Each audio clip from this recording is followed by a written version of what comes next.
Last fall, stars assembled in London at the over-the-top club Storant Levo to celebrate one of their own. Janet Jackson smiled in a velvet booth with Idris Elba. The supermodel Naomi Campbell, the evening's host, posed in a black dress. At the center of it all was Sean Diddy Combs in a leather jacket and Cartier sunglasses cutting into a bright red cake featuring artwork from his latest release. It was the mogul's 54th birthday party, as well as a celebration of his The Love album. As far as partygoers and paparazzi could tell, he was on top of the world. Since his rise to fame in the late 1990s as a rapper and producer, Combs had built a business empire and become one of the richest and most well-connected entertainers of all time. Behind the scenes that November, though, Combs' life was about to start crumbling. Negotiations were failing between Combs and the R&B singer Cassie Ventura, his ex, who was on the brink of going public with details of their relationship. Exactly 1 week after his star-studded party, the tensions bubbling under the surface boiled over when Ventura sued Combs. The lawsuit alleged a cycle of physical abuse, as well as rape by Combs, who Ventura also said forced her to have sex with sex workers. Combs' lawyers alleged that her lawyers tried to extort $30 million in exchange for stopping a tell-all book about their 10-year relationship last year. He eventually apologized to Ventura after CNN released surveillance footage of him physically abusing her at a hotel in 2016. He settled the lawsuit and, at the time, denied any wrongdoing, a stance he has maintained amid a flurry of subsequent allegations, but it marked the beginning of a year that turned his world upside down. Over the next 12 months, Combs went from being one of the richest music moguls in history, known for his wide network in the entertainment industry and business savvy, to being behind bars, facing a criminal indictment, dozens of civil lawsuits, and an empire in decline. Combs' freedom, reputation, and finances are all in jeopardy. If he's found guilty of criminal charges, it would mean one of the most celebrated entertainers is also a heinous criminal. He looked like he was the king of the world, as flossy as possible, blinged out, with the family, and everything's good. Kenny Hull, a reality show director who worked on the second iteration of Making the Band, which featured Combs, told Business Insider about the last time he saw Combs, a few years ago at a park in Los Angeles. From the top to the absolute bottom, he added. Cancelled and done. Combs has vehemently and consistently denied all accusations of sexual assault and sex trafficking since Ventura's lawsuit was filed, and each time a new allegation has been made against him. Mr. Combs never sexually assaulted or trafficked anyone, man, woman, adult or minor, lawyers for Combs told BI.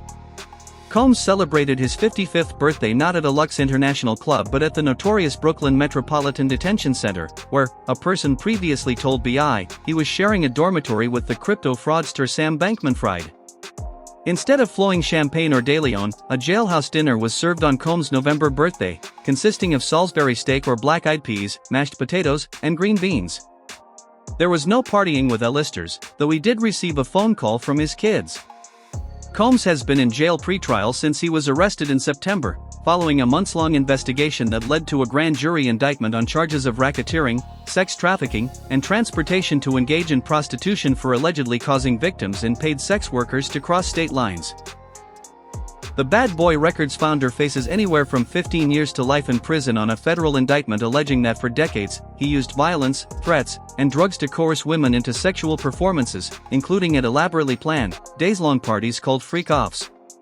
Combs has pleaded not guilty, insisting through his lawyers that the sex was consensual and that his accusers have financial motives to implicate him. His next court date is Wednesday. And more criminal charges may be coming, as prosecutors have said grand jurors are weighing a new indictment that could include allegations of obstruction of justice. Prosecutors allege that Combs has used phone accounts belonging to other people held at the jail to contact family members and associates and enlist them to plant negative stories about his accusers and funnel payments to a witness. They also say agents recovered 3 AR-15 rifles with defaced serial numbers when search warrants were executed in March at Combs' homes in Miami and Los Angeles and at a Florida airport. And in September, when Combs was arrested at the Park Hyatt, a 5-star hotel in Midtown Manhattan, they recovered bags of pink powder that prosecutors said in September they believed contained ecstasy and other drugs. Prosecutors have not revealed the results of a drug test they said was conducted in September. Since his arrest, Combs has made 3 unsuccessful attempts to be released on bail ahead of his criminal trial, which is scheduled for May 5. "No condition or combination of conditions will reasonably assure the safety of the community, including of witnesses and prospective jurors," U.S. District Judge Arun Subramanian wrote in the most recent bail denial, issued the day before Thanksgiving. An avalanche of lawsuits just 2 weeks after Combs was arrested and subsequently locked up at the Brooklyn jail. The Texas-based attorney Tony Busby held a press conference to announce that his firm was representing 120 people accusing Combs sexual misconduct. "We are going to follow this evidence wherever it takes us. We will find the silent accomplices. We will expose the enablers who enabled this conduct behind closed doors," Busby said of his legal offensive. Since Ventura's bombshell November 2023 lawsuit, more than 30 civil lawsuits have been filed accusing Combs of sexual abuse, including about 20 from Busby's clients, all listed as John Doe or Jane Doe. "It feels really good to know he's behind bars," Audria English, who is not a Busby client, told BI. She worked as a dancer at Combs' famous white parties and filed a lawsuit in July accusing him of sex trafficking. "What we're having to speak of already sounds like we're lying, it already sounds like a movie because it's so horrible," she said. "It's so disgusting." Attorneys for Combs pointed BI to a statement previously released in response to English's lawsuit, saying in part, "No matter how many lawsuits are filed, it won't change the fact that Mr. Combs has never sexually assaulted or sex trafficked anyone. The 'I'll Be Missing You' rapper has been accused by both men and women of rape, sexual assault, and lacing drinks with drugs." Over half a dozen of the lawsuits allege the abuse of boys and girls between 10 and 17 years old. For lawsuits allege that sexual attacks happened at Combs' famed A-list white parties throughout the late 1990s and early 2000s, and 2 of those 4 lawsuits allege teenagers were victimized. Timeline of events: November 16, 2023, Sean Combs is accused in a lawsuit of rape and abuse by the R&B singer Cassie Ventura, his ex-girlfriend. November 28, 2023, Combs announces he has stepped down as chair of Revolt, the cable network and media company he co-founded. November 2023 to February 2024, 5 civil lawsuits are filed against Combs and his businesses. January 16, 2024, Diageo and Combs end their more than 15-year partnership. March 25, 2024, federal officials raid Combs' Los Angeles and Miami mansions. April 2024 to September 2024, 6 more accusers, including Audria English, sue Combs, alleging various forms of drugging or sexual abuse. May 17, 2024, CNN publishes surveillance footage that shows Combs physically abusing his then-girlfriend, Ventura. September 16, 2024, Combs is arrested in Manhattan following an indictment by a grand jury on federal charges of racketeering, conspiracy, sex trafficking, and transportation to engage in prostitution. He pleaded not guilty. October 1, 2024, the Texas-based attorney Tony Busby announces at a press conference that his firm is representing 120 accusers with sexual misconduct claims against Combs. October 14, 2024, the first tranche of lawsuits that Busby pledged to bring against Combs is filed in New York. November 4, 2024, Combs, who has remained behind bars at Brooklyn's notorious Metropolitan Detention Center since his arrest, celebrates his 55th birthday. Earlier this month, a woman accused the rapper Jay-Z, whose real name is Sean Carter, of raping her with Combs when she was 13 years old at a party following the 2000 MTV Video Music Awards. An unnamed plaintiff originally filed the lawsuit in October, identifying Carter only as Celebrity Carter. In a statement through the X account of his entertainment company, Roc Nation, denied the allegations, calling them heinous and accusing Busby, the plaintiff's lawyer, of trying to blackmail him. Attorneys for Combs continue to call all the lawsuits brought by Busby publicity grabs. Mr. Busby's lawsuit against Jay-Z and Mr. Combs and the recent extortion lawsuit Jay-Z brought against Mr. Busby exposes Mr. Busby's barrage of lawsuits against Mr. Combs for what they are: shameless publicity stunts, designed to extract payments from celebrities who fear having lies spread about them, just as lies have been spread about Mr. Combs, attorneys for Combs told BI Thursday. The accuser in the lawsuit filed against Combs and Carter said in a recent interview with NBC News that there were some inconsistencies in her story but that she stood by the allegations. Combs' lawyers are challenging the claims in at least 7 lawsuits, which are ongoing. He has not responded in court to the lawsuits brought by Busby, which were all filed after his arrest. A Los Angeles entertainment attorney, Cameron Dalachai, who's not involved in the lawsuits against Combs, told BI that though the rapper is still considered wealthy, litigating each of these cases through trial and potentially being exposed to multi-million-dollar judgments does not seem prudent. Each of the lawsuits piggyback on the other, and witnesses will be plenty, Dalachai, a partner at the law firm Mills Sadat Dalat, said.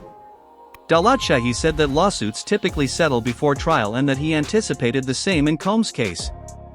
Diddy will have to be strategic, however, in which cases he settles first and for how much, Dalachai said. Down with Diddy's empire as the allegations against Combs have piled up, so have his legal bills. Combs was once estimated to be worth $820 million, according to Forbes. He created an assortment of lucrative revenue drivers that contributed to regular eight-figure annual paydays, including a deal with Diageo, his lifestyle brand, Sean John, a record label, and a music catalog. One by one, those income streams have dried up.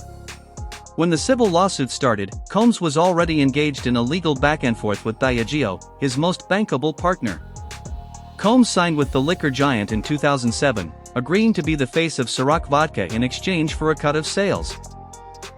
The partnership became one of the most lucrative celebrity liquor deals in history, expanding further when Combs and Diageo launched DeLeon, a co-owned tequila line. Over 15 years, the company paid him nearly $1 billion, Forbes reported. While Combs originally sued Diageo in May 2023, alleging the company did not support his ventures, the mounting sexual abuse lawsuits did him in the end.